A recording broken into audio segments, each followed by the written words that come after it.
Okay, it's 7 o'clock, so we'll call to order this regular meeting of council Tuesday, April the 7th, 2015. Just as a preliminary comment, permission to film the meeting has been requested and permitted, and any individuals not wishing to be filmed should take this opportunity to move from the sidelines of the camera, which is located at the corner there. One minor change in the agenda. I'm just going to move delegation 6.3 up. That's the first delegation. As I understand, the participants need to get back on the last ferry this evening. So with that, I just ask for a motion to approve the agenda as amended, then please. Councillor White, thank you. Councillor St. All in favor? And that's carried. 3 sets of minutes there for adoption, 3.1 through 3.3. I just ask for a motion for this, please. Councillor Longley, Councillor Valeria, all in favor? And that's carried. So we'll move straight to the first delegation. Dustin, as you know, I used to coach in minor hockey and you were a troublesome player.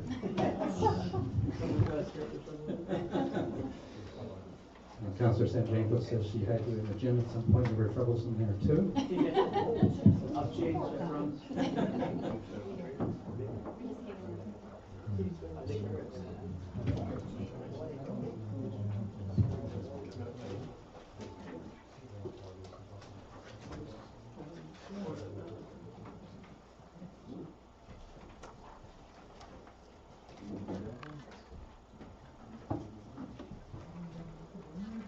Permission to start? Yep. Is that microphone on? Yep. Hear me all right, loud and clear? Yep. Good evening, council. I see a few familiar faces. My name is Dustin Christmas, for y'all who do not know me, and I'm here with Joe and Hannah. We both were born and raised on the Sunshine Coast, went to Elphinstone Secondary, and moved off the coast to attend post-secondary in Victoria and Vancouver. Myself studying engineering and Dylan taking business management and marketing. And we're here today to give a presentation to the council on our proposal to implement transit stop benches throughout the town. A little introduction to our proposed company, Suncoast Advertising. It's a proposed small business that would implement transit stop benches throughout the town. I feel, and Dylan and many people we've spoken to, that this is an essential piece of infrastructure that is needed. The benches would offer a rest area for local transit users. It would provide an affordable marketing location for local businesses. And I know there are many small businesses throughout the coast, and starting up a business is crucial to get yourself out there, to be known, and just to generate that known name. The goal of the company is to create a local business that would stimulate growth of the local community. We're dedicated to creating a long-lasting business relationship. And just a few key topics that we will discuss, first being the existing infrastructure. So the state of the infrastructure currently around the town, our proposed plan, how we plan to improve it, a few obstacles that we'll have to overcome, and the benefits that it will bring to the community. I'll just hand the mic here to Dylan to take over. So I'd like to just talk about some existing infrastructure first. So basically what we have is, 3 types sitting around there. Basically, it's fine for now, but it lacks longevity. And unfortunately, they can also become wasteful. Some people go and put some chairs down there, and some of the locations that we went to, they unfortunately made their way into the bushes of some sorts. So they also just become unaesthetically pleasing to the eye. Tourists and stuff, we want to look professional here. So they also can become a hazard to bus drivers. We talked to Transit and Jose Martinez, and basically what he told us was sometimes they get in the way of the pullouts and stuff when bus drivers come to pick up pedestrians. And they're also a liability to the town. God forbid somebody sits on them and falls and hurts themselves. There's a liability. So these are just some options of what we have currently. I'm sure you guys have all seen the plastic chairs sitting around. I prefer the white ones personally, but The benches here is donated by some real estate agents, and I think it just goes to show the necessity and the need for people to put their name out there. And it helps with name recognition, right? And this is just another option of what we have that's been installed. And one of the examples I was talking about the waste. When I took this photo, I went down on the other side of the hill, and there was probably 7 or 8 old chairs and stuff down into the creek. So we would like to eliminate that, right? So our plan, we'd love to work with you guys to create a long-term growth here. We understand that the town's going to be going through some changes in the future, and we'd love to be a part of that. We're all about transparency. We'd love for you guys, any input, any questions, anything, we'd love to consider it. We want to offer cost-effective ways for a business or a business professional to promote themselves. There's some competition here now, so you got to differentiate yourself. And a comfortable place for people to sit and wait for transit. Unfortunately, that's not a reality right now. Dustin's grandmother, for instance, she waits for the bus stops all the time, and she can't sit anywhere. And our benches, they have armrests, and they're sturdy, so they're easy for her to get up. And we want to install concrete slabs where there isn't anywhere, so we can adhere the benches to the ground. They're not cheap benches. We'd like for them to stay there, and we don't want any liability issues.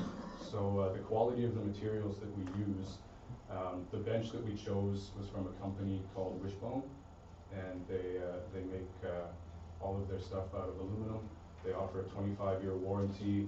Even the inserts are made out of 240 recycled plastic milk jugs, and they're easy to maintain. If they get vandalized, we'll take care of it, and they'll hold up for the time being, so, and the future. So this is just a little example of, this isn't our exact bench, but just to give you guys an idea, just near the back there is where the advertisement will go. It's a standard size of 24 by 72 inches. Yeah, just an aluminum frame that at the bottom there where the posts go in, that's where you're gonna put into the concrete slabs. So, yeah. And the benefits to the community. That's kind of our key objective here. We want to bring a benefit to the community, right? So the main objective would be to adding the essential infrastructure, something that is lacking right now. And as mentioned before, stressing on this one, to offer another form of advertising to businesses. It would be no cost to the municipality. It's essentially free infrastructure. In my current profession, I work with municipalities quite often, and I know that money is scarce within municipalities, and if it can be spent in the right place, or even just having not to spend it on a certain thing, can bring great benefit to the community. So, we would be offering a small business approach, something that will grow with the town. We want to implement this in phases. I know there's many bus stops around the town, and we want to work with the planning department to look at the stops that are most needed and the ones that are currently in distress situations, which will essentially clean up the appearance of the community. And like anything, there is obstacles to overcome. Two main ones that have been brought to our attention, but we feel that are very achievable. One being the current signage bylaw. It states that no third-party advertising is permitted. But being as this is a town improvement and an essential piece of infrastructure that's needed, we are hoping that we can get an amendment to that, and approval from transit, because these are going at bus stops and bus stops only. Transit will have to approve them in order for them to go in place, and we have spoken with the transit department, and kind of what they've said to us was, upon approval from the town, it is something that they can see that would be easily approved. So in summation, we believe that the proposed plan will not only benefit the community, but it will benefit the people as well. And the infrastructure involved will help local businesses and professionals with a space for them to advertise themselves and their businesses. Thank you. I'd like to open the floor to any questions. Okay, thank you, Dustin. Okay, any questions or comments at this point? Councilor Bowman? Thanks for the presentation. Obviously, entrepreneurial, homegrown. I think it all has a great start for you guys. I did have was there any, when you talked to transit, was there any discussion about like even bus shelters and so on and so forth, having the rights to that? Yeah, there was, and that is something that we kind of hope to discuss further. Yeah. And you know, we were kind of limited with time, so we kind of tried to keep the presentation very high level. Sure. But yeah, we did have discussed shelters in certain locations with benches. Okay. Because I know some of them are, especially in key areas, they look in town. Another great thing about this is the maintenance, because they do look pretty ratty at times. Yeah. And that's something that we can go forward with, if that's something that the city seems necessary. We can definitely take on that liability from you guys and that responsibility, so.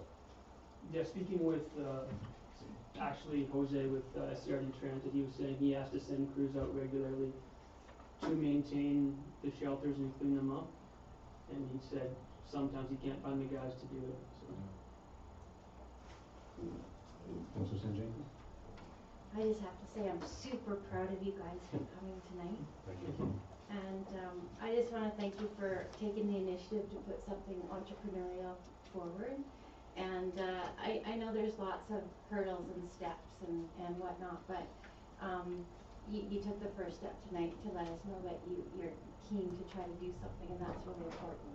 So thanks for Thank you. We Appreciate it. So one question now. Are you focusing on bus stops within the boundaries of the town of Gibsons, or are you looking at bus stops throughout the coast? Because there are jurisdictional issues Yeah. here, right? For sure, yeah. So for this presentation, obviously within the town, but we've taken steps to contact key personnel within other municipalities and throughout the Ministry of Transportation as well, because I know a portion of the highway is their right of way that runs through Gibson. So there's a few things we will have to overcome there. Okay. Well, certainly a very interesting initiative. I'm not quite sure here, Mandy, it's how we might sort of look at this. Whether maybe need something specific in writing from these gentlemen. Can you maybe give us an idea? I know Mr. Bull, the Director of Planning, has been meeting with this gentleman before, so we've got some other information as well. One suggestion is that we bring back a staff report with this for your consideration. And there's obviously a few things we need to consider. I'm not sure from a timeline perspective, Andre, can you suggest anything there? But I think we could cover most of the issues around limitations on sort of town boundaries, BC Transit, liability, and a few other items that will come up, I'm sure. But and we certainly, generally speaking, we're also supportive of the project and see the need for it. So that would be the next step. Okay, so just for sort of a high-level report with respect to the issues that need to be. Just touching on that as well, we put together a business proposal which we handed out, which is in a lot more detail than our presentation. So. I'll move that we request that report just so we have it on the books. Sure. Thank you. Second, Councilor Sanjanko. You all in favor then? That's carried. Okay, thank you guys. Thank you very much. Staff will be in touch. Okay, moving to 6.1. I understand Mr. Keeley's not available, and so Mr. Bills is here this evening to speak to us with respect to the BC Bird College.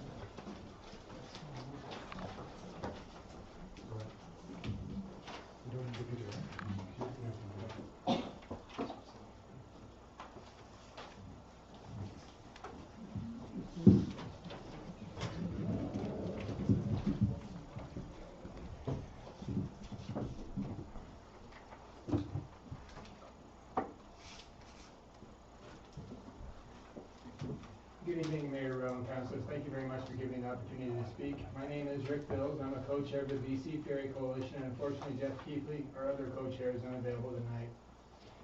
We have other members of the steering committee in the back here who hopefully they can raise their hands and show their support here.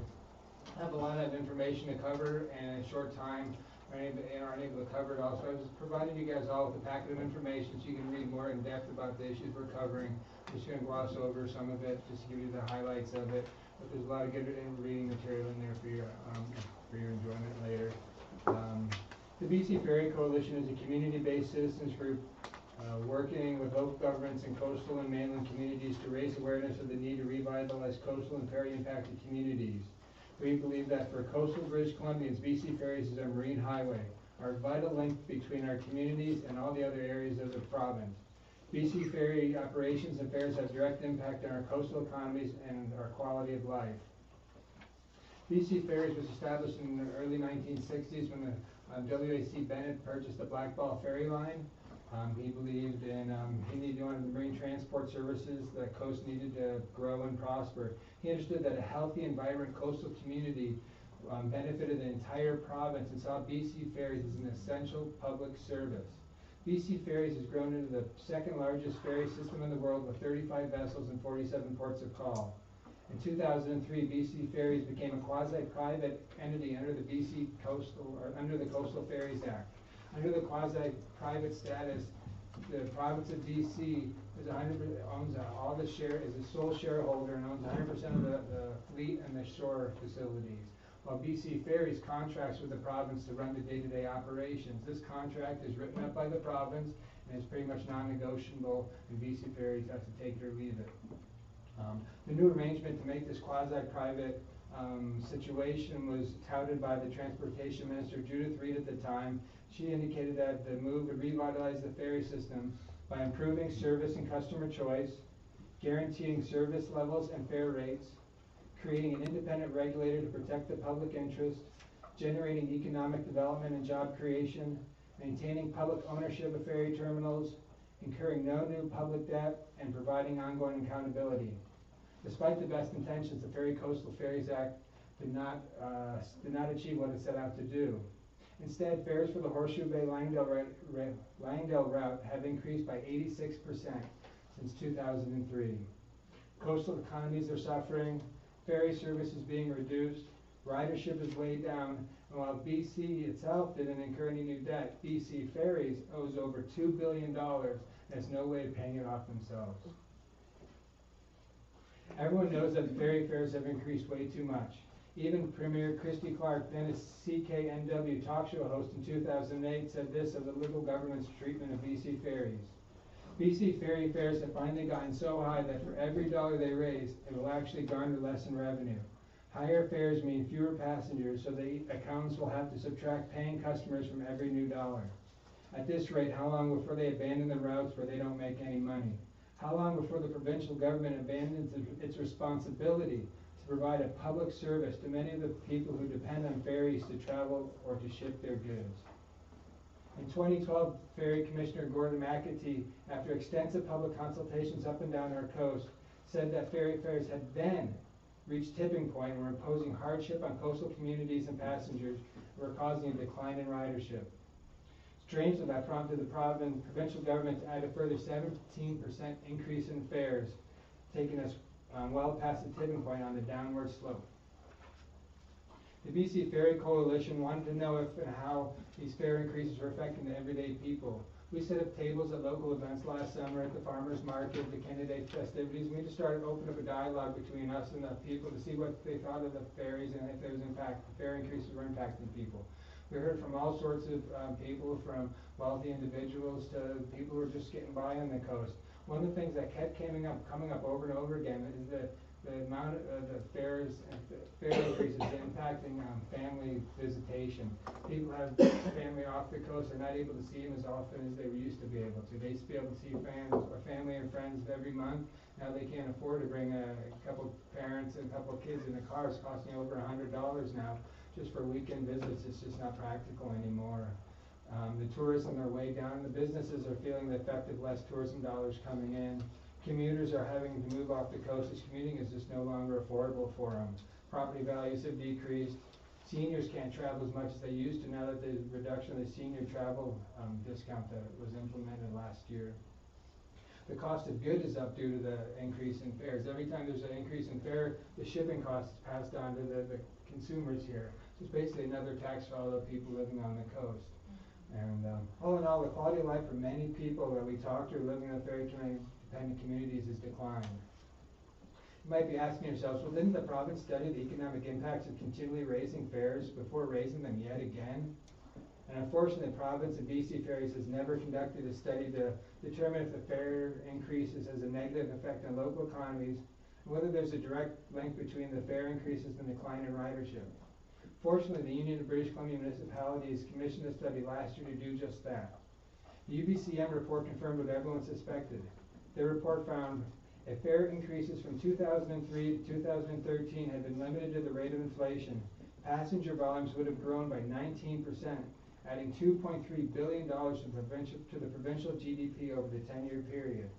It found that in the past 10 years, BC's coastal ferry system is virtually the only major transportation mode that has witnessed passenger volume declines.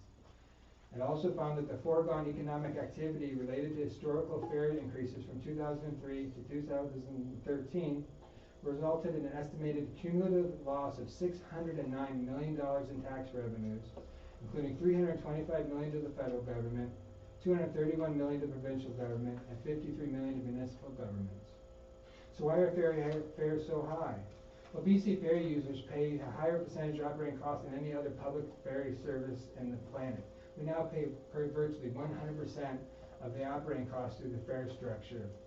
We also, in addition to that, pay our share of the highway costs for the maintenance of the highways along the province. We're actually getting double dipped on that. Because of the no other mode of public transportation in BC expect riders to pay this exorbitant percentage of their operating costs. No buses, no other kind of ferries or anything else. Because of the quasi-private corporation status of BC Ferries, the billions of dollars they needed for shore facility upgrades and fleet replacement is borrowed at substantially higher interest rates, and is costing us tens of millions of dollars of unnecessary annual interest payments that would otherwise be the case if the provincial government did the borrowing directly. It is the fact that increased fares produce reduced ridership, churning a vicious cycle, driving fares even higher, and thus ridership down even more. On the Langdale Horseshoe Bay run, over the 9 years from 2005 to 2014, ridership has declined by 200,000 passenger trips per year. System-wide ridership has declined by 11%. Many were shocked to learn of the huge disparity in federal government funding between BC's and Atlantic Canada's ferries. Our ferry users get $1.41 per trip in federal support, while Atlantic Canadians receive about $493 per trip, some 33,500 times more. Additionally, the provincial government has also not been taking advantage of available federal infrastructure programs that would help finance capital programs. The BC Ferry Commissioner, who is an independent regulator of the assigned to protect the public interest, just issued a report. He's in the process of deciding what the fare increase should be for the next 4 years from 2016 to 2020. He just issued a preliminary report indicating that he thinks the cap should be 1.9% annual from April 1st, 2016 to April 1st, 2020. Currently, there's an open comment period that everyone can comment up until June 30th on what they believe that if this 1.9% is a reasonable percentage or should be something different. And this is where we need your help. We asked the council to make a submission to the Ferry Commissioner suggesting that since fares have already increased 17% after he noted they had passed the tipping point, that fares should not increase at all during 2016 to 2020. You probably haven't heard any suggestion that the Port Mann Bridge ferry or the toll there is going to be increasing for the rate of inflation. Tolls on the highways along BC aren't going to be increasing at the rate of inflation, and surely the inland ferries that are free aren't going to be being charged anything at this point. So they want us to believe that 1.9% is a great deal, but if you look at the cumulative effect from 2003 to now, it's an 86% increase, and we think that's too high. We actually believe that the fare should be going on the downward trend, so that ridership will go up, so that more money can come to the communities, and the communities will be better off financially, and that'll support all of the province. We ask that you write to Premier Clark and Transportation Minister Todd Stone to insist that the province substantially increase its investment in BC ferries to lower fares, boost ridership, and revitalize coastal communities. We ask that you prod them on them seeking more federal monies, both to assist in operational costs and for capital investments. We ask you to write Federal Transportation Minister Lisa Ray about providing increased federal monies as noted above, and copy to MP John Weston to get him on board fighting for coastal communities. So with that, that's the end of my presentation. I thank you very much for your time and welcome any questions you might have.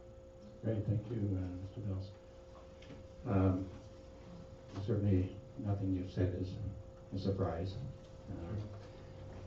I can tell you that I have met with the federal Liberal candidate, Pamela Goldsmith-Jones, to express our concerns about the federal government's lack of participation, and that would be an important message for her to carry if they should form a government. I've met with MP John Weston. I'm going to be meeting with him again on Thursday, I think, and I will canvass that again as well. We're alert alert to the issue. I actually met with Minister Stone and carried the same message personally to each of these people. The more we can speak up, the more likely it'll be that something will change.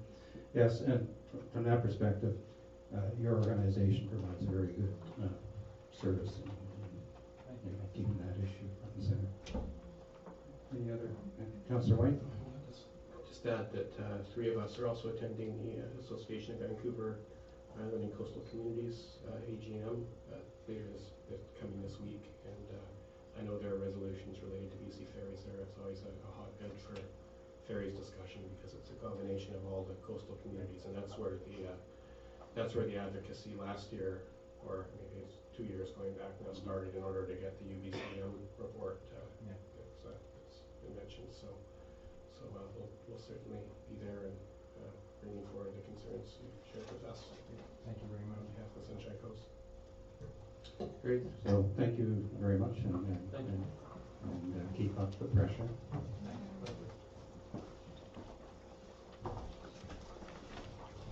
Okay, so Staff Sergeant Thurda is with us. Having previously joined us from Alberta, you had your first Marine Patrol. I did. It was quite the event, I think. And went off with him talking about the sinking of the vessel in Denver. Oh, Indianapolis was great. It was my first time out in your sinking vessel. It's my first time out in a small vessel like that. And I definitely learned my lesson about holding on to the boat. If I didn't hold on, I'd have gone overboard for sure. But it was a great event and it was well attended. And I hope everyone actually saw the sinking of Indianapolis. So tonight I'd like to talk about, first of all, hello council, it's good to see you all again. Tonight I'd like to talk about the town of Gibson's quarterly statistics, and if we have time, I'll touch briefly on the town of Gibson's 2015-2016 policing priorities. First of all, I'd like to draw your attention to the quarterly statistics sheet. You may notice one change, and that's I've included a 5-year average. I observed some stat sheets from the other large RCMP detachments in the Lower Mainland, and when they do their presentations, they include a 5-year average, and I thought it was a very useful tool, a very useful measure, because last year we might have had a peak on some stats, or we might have a low on some stats, and I think a 5-year moving average is a great measuring tool to include when you're talking about statistics. To begin with, I'd like to talk about our total calls for service. And I'm pleased to report that we had a 6% decrease in calls of service for the fourth quarter for 2014 as compared to 2014. This is a very useful measure. This is good news because we want fewer calls for service. This allows us to use our time doing proactive police work. And you'll notice that the total calls of service compared to our 5-year moving average is actually down 12.6%. Next, crimes against persons. This increased by 19% over last year, but this is actually below our 5-year 5-year average, which would be 33. This last quarter, we did 31 calls for service for that. Next, I'd like to draw your attention to property crimes. Now, these are up 34% from last year, and it is actually above our 5-year average. And on property crimes, over the last, I've been here about 5 months, I've noticed a few things. Most of the property crimes we have here in Gibsons are, they're minor, and that's good news. But you have things like tagging and graffiti. Each time a sign or a building is tagged, that's a property crime offense. So if you have a tagger going around, he tags 15 buildings, 15 signs, that's 15 instances of property crime in our community. And we're going to be, later on this year, I'm going to do a clean up the coast event or so across the entire Sunshine Coast, and we'll be trying to clean up all the graffiti around the Sunshine Coast. It's worked in other municipalities, using the base for the stats I got from North Vancouver. It's based on their initiative, and we're going to try to bring that here. Another property crime we have in the Sunshine Coast is thefts from vehicles and thefts from boats. And in this instance, for the fourth quarter, we had an increase in thefts from boats. And for the most part, these are preventable. What you have is you have, for the most part, young kids, and they'll walk down the streets and they'll just try the doors for the cars. And I looked at the stats, and does anyone want to wager a guess out of like 30 instances of thefts from vehicles, what percentage of those vehicles were unlocked? Probably about 95. Close, it was 90%. And so a majority of those calls could have been prevented if people locked their vehicles. And that's not just the town of Gibsons, that's the entire Sunshine Coast. So we're going to do a media campaign in the summer months about locking your vehicles, trying to prevent those thefts from autos. Let's see. Another thing that's important when we're addressing auto theft or property crimes is to actually make sure you remove your valuables from your cars. A lot of people, we might get lackadaisical and just, leave a computer bag. It's going to be there only for the night. What's the worst going to happen? Well, somebody can see that bag and break into your car and steal your valuables. So that's another thing we'll be focusing on in the future. The rest of the stats are actually quite good. Criminal code offenses are down, our drug offenses are down from our 5-year moving average. Provincial statutes are down. Overall, I'm actually pleased with the crime rate or crime reduction in the town of Gibsons. We just have to focus a bit on property crimes. And one thing, if you do go ahead and implement those traffic benches, my only request is that they're made of or coated with graffiti-resistant material, because they'd be a prime target for graffiti if they do go up and they're brand new. Because they're very open, and they'd be a nice canvas for the taggers. Are there any questions on the quarry stats? The tagging, of course, was a big issue for us for a period of time. Has that subsided to some extent, or is it about? Unfortunately not. We still have lots of it. We have a very good volunteer who goes around, and maybe a day or two after the tagging incidents, he cleans them up.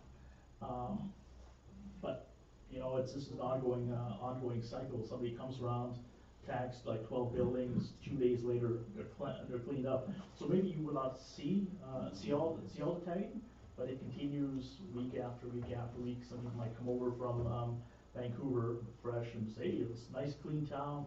Let's spread my mark around." Unfortunately, it is an ongoing issue, but I'm going to be working on that. Another thing I also want to work on, one of my initiatives is bringing back the citizens on patrol.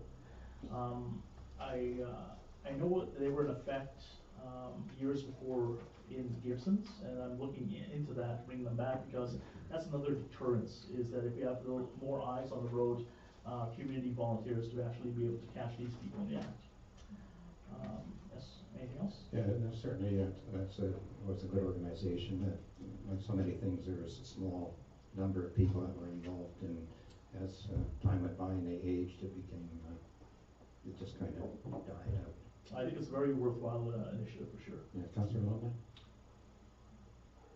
Thank you, Mr. Mayor. Staff Sergeant.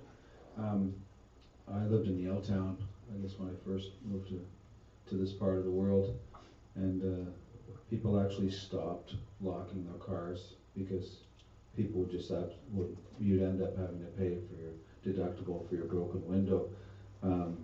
Is there any thought of, like for me, I love not locking my car,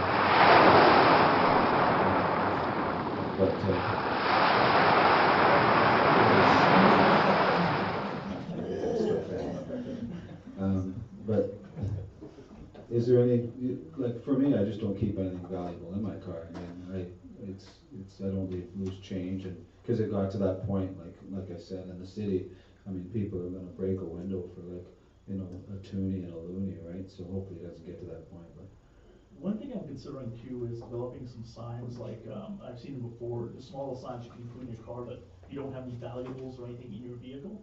So, that might be effective as well, because that actually shows the would-be criminal that, you know, you've actually gone out of your way to say, hey, don't break into my car, I'm not keeping anything in my car. So that's one thing we can explore.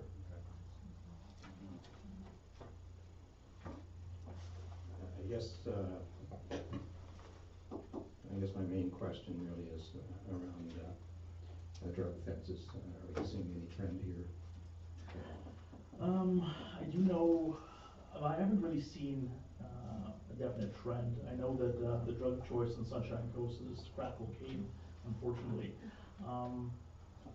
For the town of Gibsons, I've not seen a major trend. A majority of the drug problems we have in Sunshine Coast are up in Seashell, as opposed to the town of Gibsons. Now we're talking about the topic of drugs and drug use. Just want to draw to your attention that the marijuana dispensaries are still illegal. So we know they have a weed store up in Seashell. They're actually not selling marijuana yet. They're trying to get I can't remember their prescriptions or their people registered to actually utilize their marijuana. When they do start that, we'll be taking enforcement action. We'll be shutting them down. Because I heard maybe a rumor that there's a store here in Gibsons or in the area that wants to do something the same, and if they do that, we will be taking enforcement action. It's just it's a balancing act with my resources, because on the scope of things I need to deal with persons crimes before I deal with storefront marijuana. But we will, if one does open up, we will be taking enforcement action. I don't have any leeway. It's mandated. I have to take enforcement action, and it is an incredible waste of police resources, because those files are expensive to investigate, and I'd rather use that in other initiatives, essentially. Anything else? I'll touch now on our the policing priorities I received from the council. There were three priorities I received. Number one was visibility on the water during boating season. Not an issue, definitely want to do that. We're going to get our new police boat hopefully next year. We have our boat shed that was delivered. I know there have been some chatter and some talk about it being too big and it being an eyesore, but it is too big for our police boat right now, but in the future we're going to get a much larger police boat or police vessel, and it would be suitable and adequate for our needs. And we're going to be working with the town of Gibsons to see if we can do like a nice mural or a painting on it, just to make it more pleasing to the eye. It's big aluminum blob. Call some of those taggers. I was thinking about that, but don't want to encourage that, right? Number two, we have speeding along Gower Point Road as well as Gibsons Way. This is news to me, because I heard before that there was a Reed Road they were speeding on. How bad is Gower Point Road? Can you expand on that?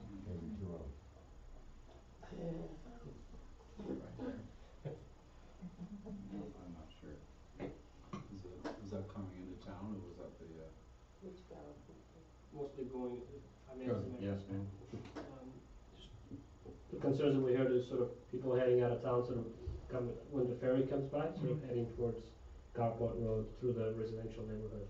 Oh, okay. That's more of that. I don't know how sort of extensive it is, and we haven't done any type of engaging with speed watch or anything like that, but you don't hear very much, but in this case, it just seems to be associated with making it to the ferry or coming off the ferry.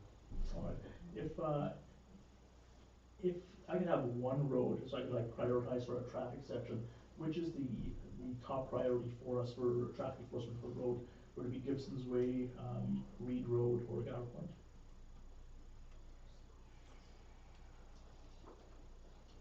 I don't think it would be Gibson's Way. So, and half of Reed Road doesn't belong to us anyway. Oh, really? Okay. Yeah. Councillor Webb? I know just from being at many transportation meetings at the SCRD with Speed Watch there's an ongoing concern about the compliance with the playground zones and school zones as well, which would be down School Road there. And there used to be a very strong police presence there, I know. But there hasn't been any much of, I would say, for a few years now. So that's On School Road. on School Road, Okay. yeah. All right, I'll let our That's traffic section know. another thought. And also, as you've heard as well, at the intersection, concerns about safety there as well. All right, I'll pass along the information. Last priority would be noisy pickups with aftermarket exhausts. Is this an ongoing issue, or is it one specific vehicle, or is there any more information you could pass along to me?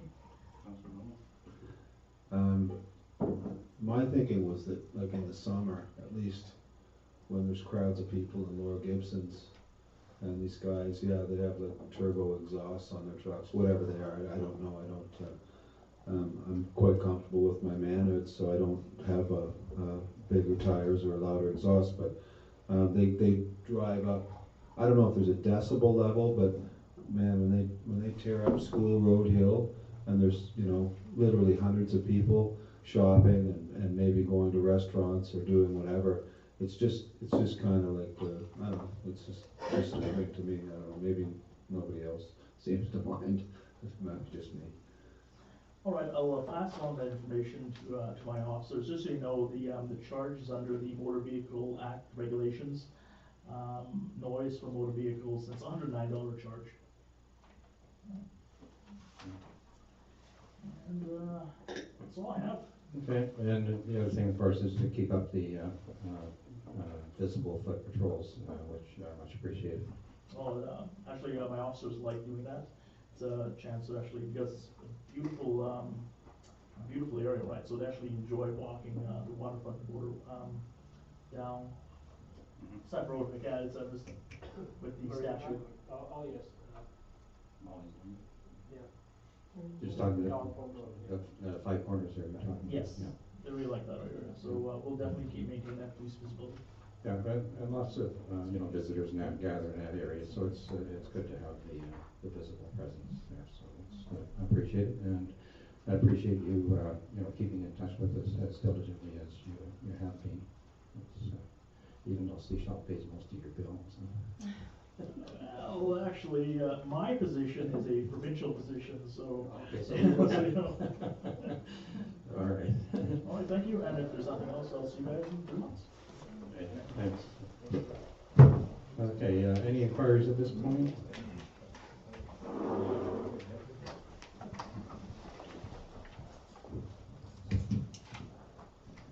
Bernard Léveillé, Gibson, Maplewood Lane. Concerning graffiti, there's just below the parking near the marina at the end of Molly Lane, there's an awful lot of graffiti there. Can the municipality do something about cleaning that? Because the hill has been cleaned, it's quite beautiful now, and the view when you come from the ocean is stunning, but the graffiti are there, and they've been there for quite a while. Thank you. Yeah, okay, thanks.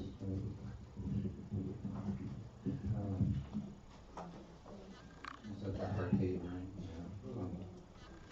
Yeah. Mr. Mayor, if I may ask permission, would you like me to write a report through the CAO for the police?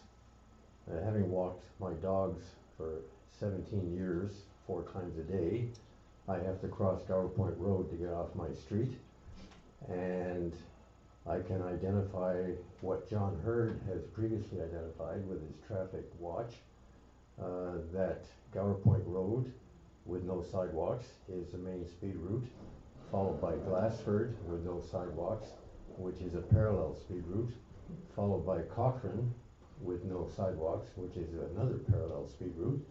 And failing that, they stream through the traffic circle at Headlands and down Franklin Road, even with its speed bumps, all going to and from the ferry, to and from Elphinstone, because they don't like the two-lane highway upstairs. And Lower Gibsons is basically a speed bump on the commuter route. Thank you. Thank you, Brian.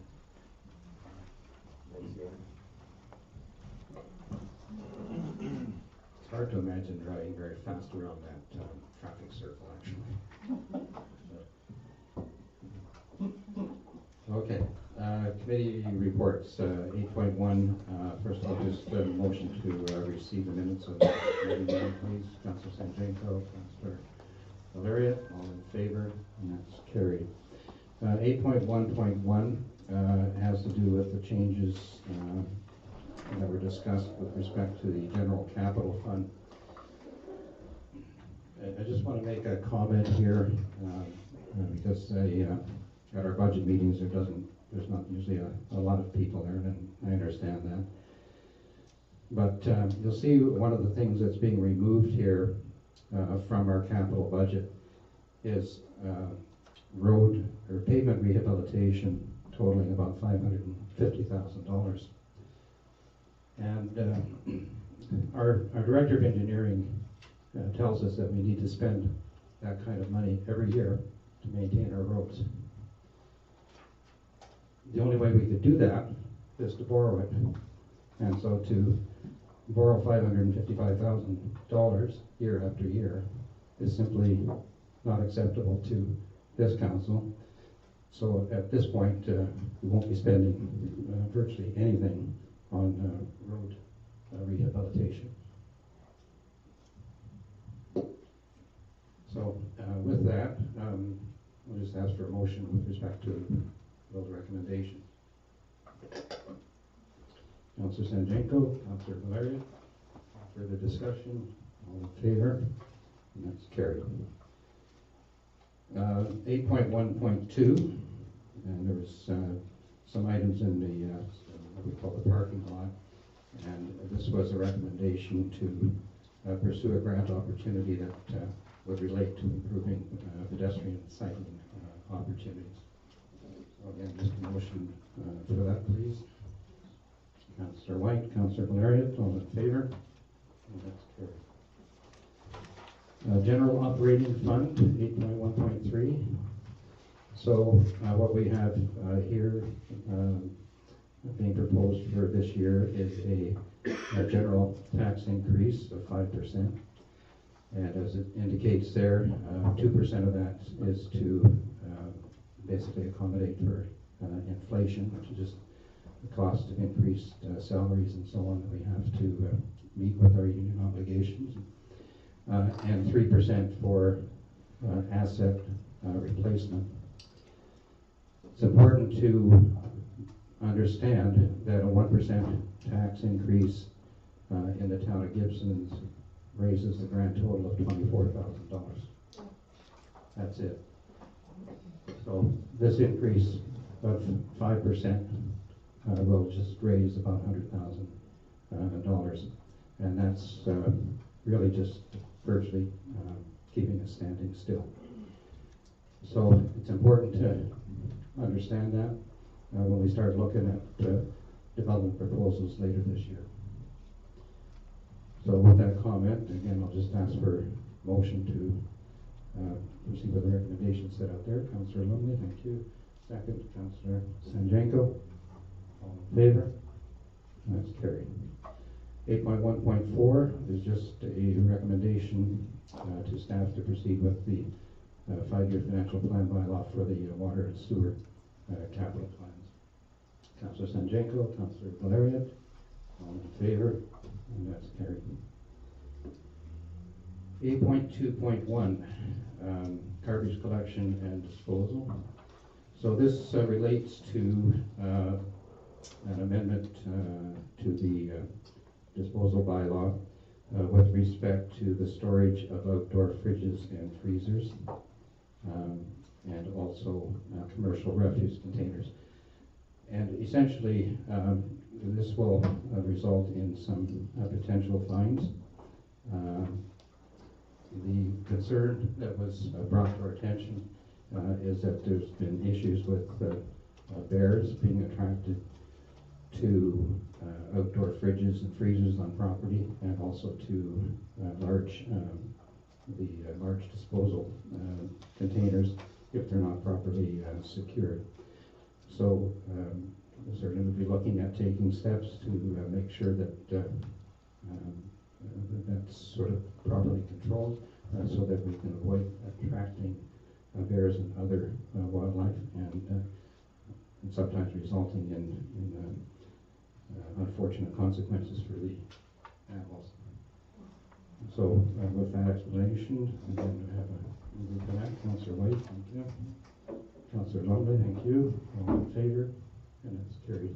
Did you have a comment, Dean? Mayor, if I could interject, after that, with that, taking that vote, we also needed a motion to receive the minutes of the committee of the whole March 17th. Thank you.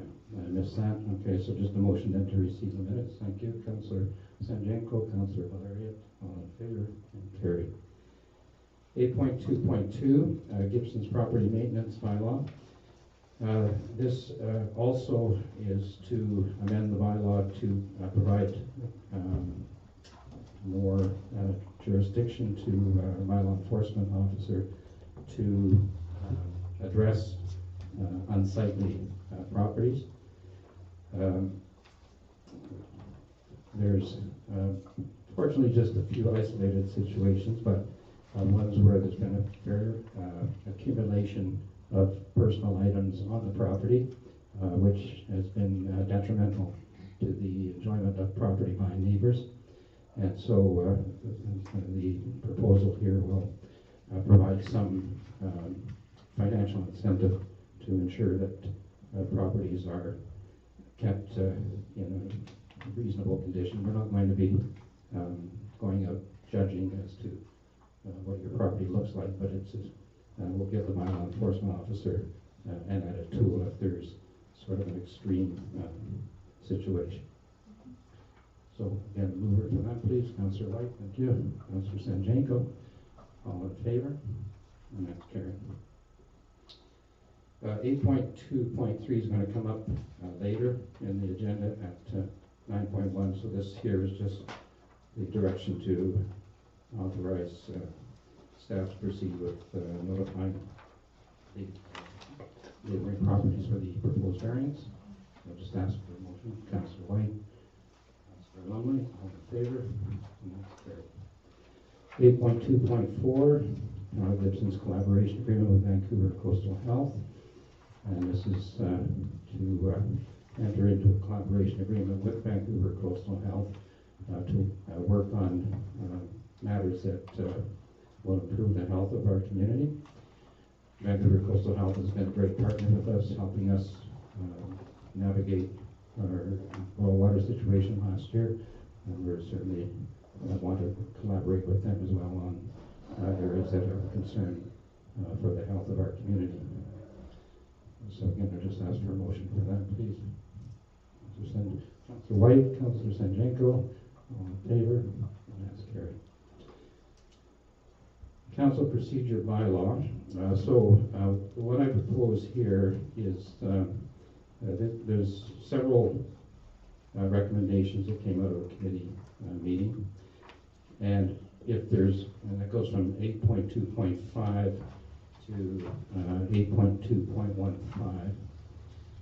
I would propose to move them as a group unless there's any particular item that a member of council wants to be extracted for specific discussion.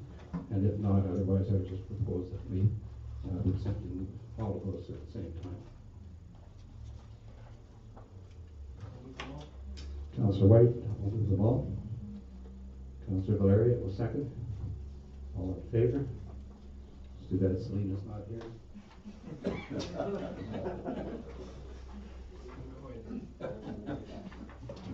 She's under the weather today.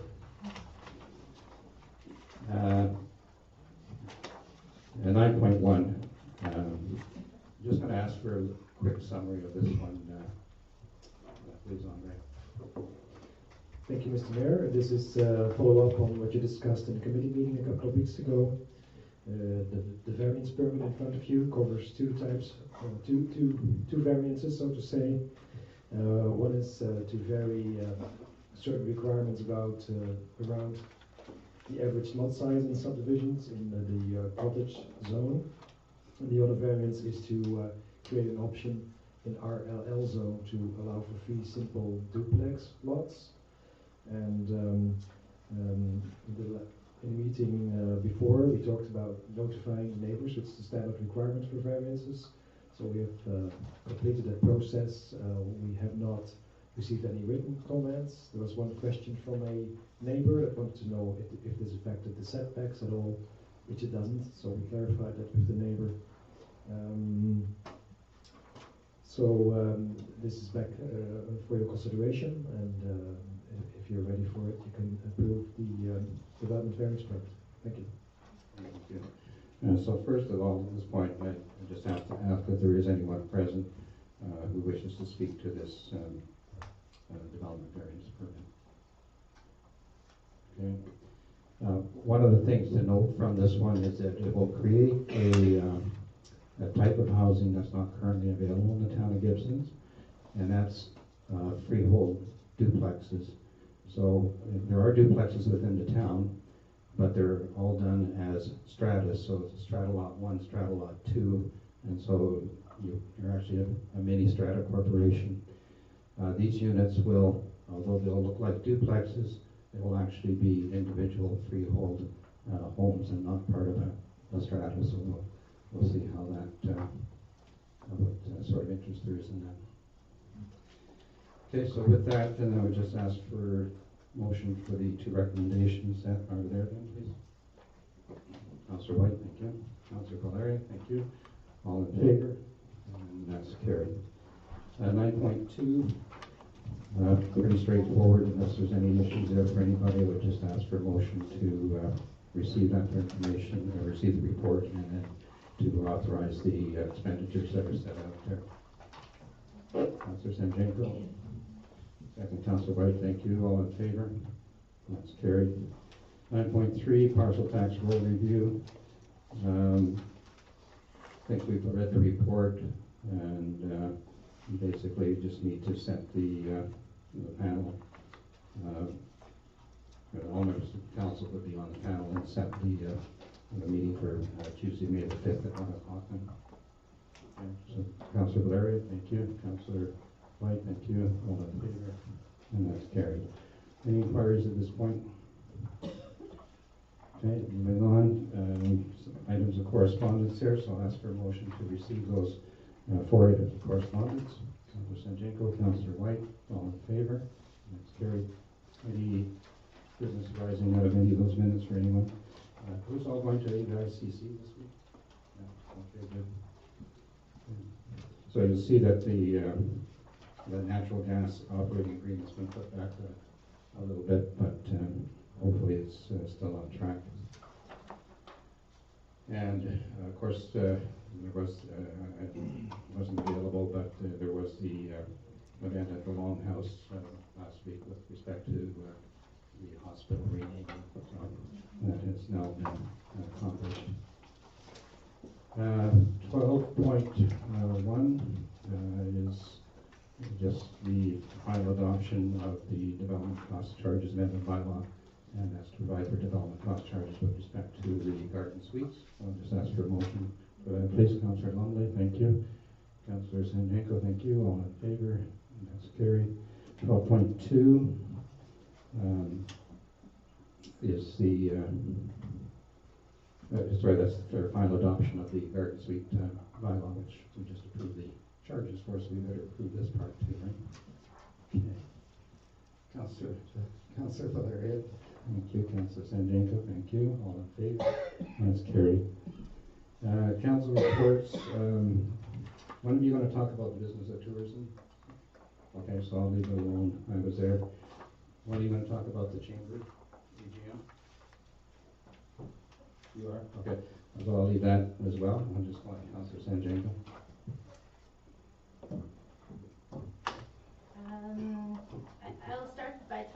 about a film that Councillor Valeria and I went to see, and I'll let him speak a little bit more about the Imagination Network, but it's a new project that is coming to Gibsons that I think is a real community builder. And yes, we definitely went to the Business of Tourism event. I looked online today because the slides from that event from Destination BC and the Tourism Industry Association will be posted to the Sunshine Coast Credit Union website. They weren't available yet. I would encourage anyone to have a look at those slides. I think there's some information there about the business of tourism that people in British Columbia may not be aware of, and just what an economic driver it does continue to be. And I really appreciate that local partners got together to bring that event, to bring experts in the industry to the coast. The Chamber AGM, I will leave that. We went also to, I was at a community fundraiser, and I just wanted to mention that Michelle March put a lot of work into 2 fundraisers on one day for Girls on the Run, which is a after-school program that brings empowerment and body image awareness and fitness to young girls in Gibsons. That's happening again this year, so I'm really proud of that community project. And I did make my television show debut on the Coast Cable local government leaders, so thank you again to Sean Eckford for being kind during that interview. Councillor Valeri. Thank you, Mr. Mayor. We'll be covering, collectively, I think we'll be covering most of the events the last 2-3 weeks. Just quickly for council, what I took out of a couple. The tourism, business of tourism, I was pretty impressed with the return to Supernatural BC as a branding logo, celebrating our natural assets. The other piece that struck me was just I guess changing the framework to allow us to take a regional initiative and come up with our own ideas. One example is the travel ambassador program, rather than having it dictated by a central agency. So that may actually free up more funding than we previously had if we have our ducks in a row. I think a lot of work has been done to make sure that happens, including a potential hotel tax. The Chamber of Commerce, listening to Mark Brand was a very positive experience. Biggest message I got out of that is somebody who truly believes in something. Sometimes you have to reach beyond what you think is possible, and that often achieves results that maybe some skeptics wouldn't have been able to foresee. Just a note on air quality. The Clean Air Society didn't get its grant to move forward with a clean air strategy, but they're organizing a symposium April 25th. They've got a member of the UBC faculty, they've got our medical health officer. I did notice it last week, quite a bit of blue smoke hanging in the air. I think we've heard from Vancouver Coastal Health about overall health. We've heard from Clean Air Society about small particulate from smoke. I know the town has a bylaw, so we're getting outside of our jurisdiction, but I do believe that the town could, I'd like to see the town looking for ways to improve our air quality. And I think part of the symposium is not blaming any one sole emitter. It's looking at collective use of wood stoves and backyard burning. So I think it's a valuable initiative to get some of that outreach going. That's all for me. Thank you. Councillor White, you had a few depressing things in your report there. Like depressing things? I'm thinking about the library for one. That's very depressing. But I'll start with the school. That's very positive in that the school's finally. I've got a 2-page written report here, but I'll just go over some highlights. I've enclosed an article about the school, which was published in a national architectural magazine. So I thought that'd be of interest to everyone. on council. It's just talking about how innovative this school was and how it came together, and really praising the design and the work that was done on it, which we can all see now as a community. My report mentions that the official opening for the elementary school will be at 1 p.m. on May 19th, and that's a conflict with our committee of the whole meeting, so I'll put that out there for staff and the mayor to consider if we can possibly change some dates, times around to make sure that council's available for that important event. I also just wanted to draw council's attention to the Cedar Grove playground issue about parental concerns about washrooms, because it was mentioned during that, came up during input from parents that often the Kinsman Hall washrooms are closed at Dougal Park as well. So that's a similar concern, in that families with kids using the facilities often need facilities. So that could be coming to us next, now that there's that the portable have been approved for Cedar Grove Elementary. Yeah, and the really unfortunate news is really the facility audit of the Gibsons and District Public Library, which includes the immediate needed upgrades of $304,000, includes roofing, which is why it's one of the reasons it's so high, and then another $263,000 in more upgrades that would be needed in the next 1 to 3 years. So it's a really heavy bill. The SCRD's already budgeted for a good chunk of that first hit, which is a reason for a large tax increase in our share of it as well, because the town of Gibson's Area E and Area F primarily pay for the library, and a smaller share for Area D. And yeah, there will be a special meeting about this issue, so I ensured when it was mentioned that notice went out to everyone on council, so that we can be aware and hopefully attend. And there's also a report, I don't think that report came out with the, there's a more, not the whole facility audit, but I'll try to get that shared with everybody before that meeting as well. And another, mentioning information sharing, also there was LNG information that came forward that I think is supposed to be shared with council as well. I think maybe the SRD is still getting together, but it will include the report that came to the SCRD board on wood fiber LNG, and the input that the SCRD is contributing to the Environmental Assessment Office, as well as a resolution that was passed by council, or by the board, which was fairly extensive about concerns. So well, I think sometimes there's pressure on council to be individually working on LNG. There's actually a lot of resources being allocated there, and we're spending a lot of time on it. So I think that the SCRD is doing a very good job of looking into the concerns on the behalf of the town of Gibson's community on our behalf as a council. Thank you. Any questions on the written report too, if there's anything else? I see you clarified that business about the possible LNG tanker routes. Yeah, which is heavily circulated, unfortunately. Yeah. It doesn't make a lot of sense, the concept that the tanker route would be going down Howe Sound and then around beside the Sunshine Coast, and then a kind of a zigzag back between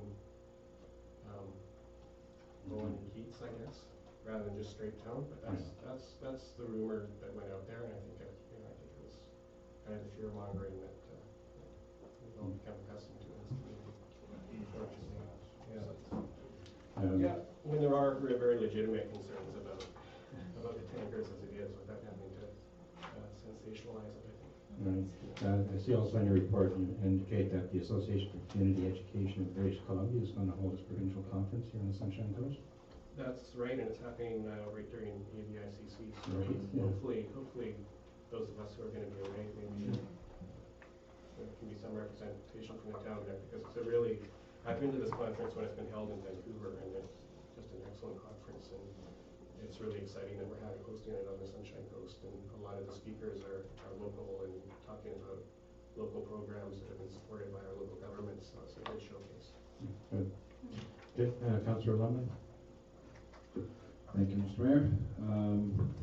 March 18th, I attended, I feel like I'm really experiencing a lot since I got on council, because Andre drove a Coast Car Co-op van up to the Sunshine Coast Housing Committee. I've never been in a Coast Car Co-op, the program, or in a vehicle before. It was another learning experience for me, so and I didn't have to drive, so that was good. You drive a big truck.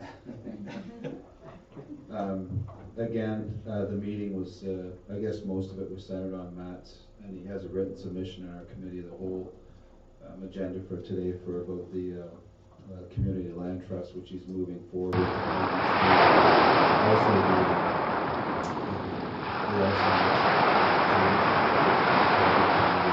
I think specifically somebody with financial experience, and also somebody in the real estate. I know Sue Jackal's the chair of the committee, so if anybody wants to volunteer or help out with the Sunshine Coast Housing Committee, they should probably contact her. And they're in dire need of maybe 3 or 4 more committee members. And then, of course, the Chamber AGM, which was held at the Gibsons Public Market, I thought was like really well attended. There's a couple things I got from it. One is that the strength of the new businesses that are joining the actual chamber. I was quite impressed with their membership base is growing, actually the actual businesses are quite interesting. So some new ideas and some new business generated on the coast. It was quite an interesting meeting some of those people. And then of course the speaker, Mark Brand, who I've actually known for quite some time. He used to come into my establishment in Yaletown, and we had a nice talk. And you know, as much as the Persephone is a great addition to the coast, he actually plans on. He's like a social activist now. Like he's an entrepreneur that's kind of moving away from making money for himself, but trying to help other people. And he plans on putting a lot of that energy onto the coast as well through Persephone. So it was kind of like this Persephone is kind of a double bonus, right? Good beer, and you know, they're actually going to be committing to the social needs to people that need help on the coast. So I thought it's a great addition to the Sunshine Coast and to Gibsons, right? So yeah, that was it. Great, thank you. Councillor White? Sorry, I forgot something. I forgot to mention that I also included an attachment from a committee that I thought I should explain here. It was the Corporate Administrative Services Committee of March 10th, 2015, and the reason I included it is because this was where the rural areas made their decisions about funding some programs that also come to the town of Gibsons for funding, which did happen in some cases earlier today at the committee of the whole, so I thought this would be useful background information for council. Yeah, thank you for that. Much appreciated. Okay, any last inquiries? And if not, I'll ask a motion to adjourn, and please feel free to come and talk to members of council if anything's on your mind. We've got an early closing here, so I'm quite happy to chat with anybody. Motion to adjourn, Councillor St. Councillor Larry.